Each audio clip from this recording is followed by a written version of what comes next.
కూల్చివేతలు కేసులతో భయాలతో భయభ్రాంతులతో గురైన ప్రజలు ఇప్పుడు ఉత్తరాంధ్ర డెవలప్మెంట్ అనగానే ఎన్నో కోటి ఆకాంక్షలతో కోటి కోరికలతో ఆశలతో ఉన్నారని అంటున్నారు. బట్ డెవలప్మెంట్ విషయంలో చూసుకుంటే ఈ 10 to 15 ఇయర్స్ వరకు చూసుకుంటే అభివృద్ధి ఎంతవరకు పెరిగింది అనుకోవచ్చు?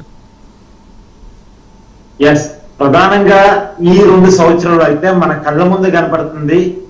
ఆర్సెల్ఆర్ మిట్టల్ నిప్పల్ స్టీల్ కంపెనీకి శంకుస్థాపన భూమి పూజ అనేటువంటిది మన కళ్ళ ముందు కనపడుతుంది.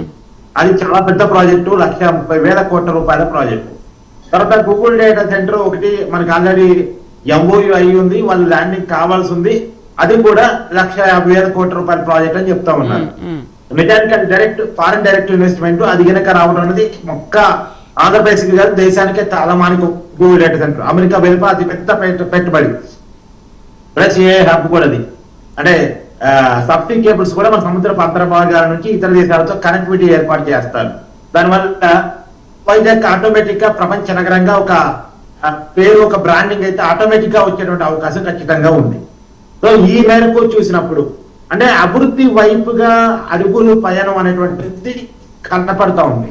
కేవలం సంక్షేమ పథకాలు ప్రజల్ని ఏదో మభ్య పెట్టి మాయ చేసి బటన్ నొక్కి డబ్బులేసి ఈ పథకాలు ఇంత ఇచ్చాం, ఆ పథకాలు అంత ఇచ్చాం, కాబట్టి మీరు మాకు ఓటు బ్యాంక్ గా ఉండండి అని చెప్పుకునేటువంటి పరిస్థితి నుంచి ప్రజలకు ఉద్యోగాలు కల్పించాలి, రాష్ట్రంలో ఆదాయాన్ని క్రియేట్ చేయాలి, ఎవరి కాళ్ళ మీద వాళ్ళని నిలబెట్టుకునే పరిస్థితి వైపుగా రాష్ట్రాన్ని తయారు చేయాలి అనే వైపుగా అడుగులు పడుతున్నాయి. ఎప్పుడైనా గుర్తుపెట్టుకోండి, సంక్షేమ పథకాలు అనేది ఎప్పుడైనా తాత్కాలికం. అప్పుడున్నటువంటి ఆకలిని ప్రజలకు తీర్చడానికి మనం ఇచ్చేటువంటి సహకారం. కానీ అంతిమంగా ప్రజల్ని మనం వాళ్ళ కాళ్ళ మీద వాళ్ళని నిలబెట్టగలిగే వాళ్ళే నాయకులు. ప్రభుత్వాలు చేయాలని పని ప్రజల కాలమే నిలబెడుతున్నారు. ఆ వైపుగా ఇవాళ అడుగులు పడుతూ ఉన్నాయి. 2014 నుంచి 2019 కొంత ప్రయత్నం జరిగింది. అప్పుడే రాష్ట్రం విడిపోయి ఉంది. అప్పటికప్పుడే ఇంకా మన ఆంధ్రప్రదేశ్ నమ్మి కంపెనీలు వస్తాయా లేదా అనే డౌట్ కానీ కొంత ప్రయత్నం జరిగింది. 3T నిర్మాణం కావచ్చు, కియాని తీసుకురావడం కావచ్చు, ఇవన్నీ ప్రయత్నాలు జరిగాయి. తర్వాత వచ్చినటువంటి వైసీపీ గవర్నమెంట్ మాకు పెట్టుబడులు, పరిశ్రమలు ఇవన్నీ మాకు ముఖ్యం కాదు, మాకు ఎంతసేపటికి సంక్షేమ పథకాలు, నవరత్నాలు, ఒక్కొక్కరికి 1 లక్ష ఇచ్చామా, 2 లక్షమా, 3 లక్షలు ఇచ్చామా, కుటుంబానికి ఎంత ఇచ్చాము, ఇది మాత్రమే మా అని చెప్పేసి వాళ్ళు బట్టన్ నొక్కుడు దాని మీద ఫోకస్ పెట్టుకుని వాళ్ళు దాని మీద మాత్రమే పనిచేశారు. సరే అదే ఆత్మ సరిపోయింది. తర్వాత కాలంలో మళ్ళా కూటమి ప్రభుత్వం వైసీపీ వైఫల్యాన్ని చూపుతూ మళ్ళీ అధికారంలోకి వచ్చిన తర్వాత 20 లక్షల ఉద్యోగాన్ని టార్గెట్ పెట్టుకుని అధికారంలోకి వచ్చారు. వాళ్ళు చెప్తున్నారు 6 లక్షలు ఇచ్చారని చెప్పేసి. 6 లక్షలు ఇచ్చారా లేదా లెక్కలు మనకు తెలియదు. కానీ ఒకవైపు అయితే నిజంగా మన కళ్ళ ముందు కొన్ని కంపెనీలు కనబడుతున్నాయి.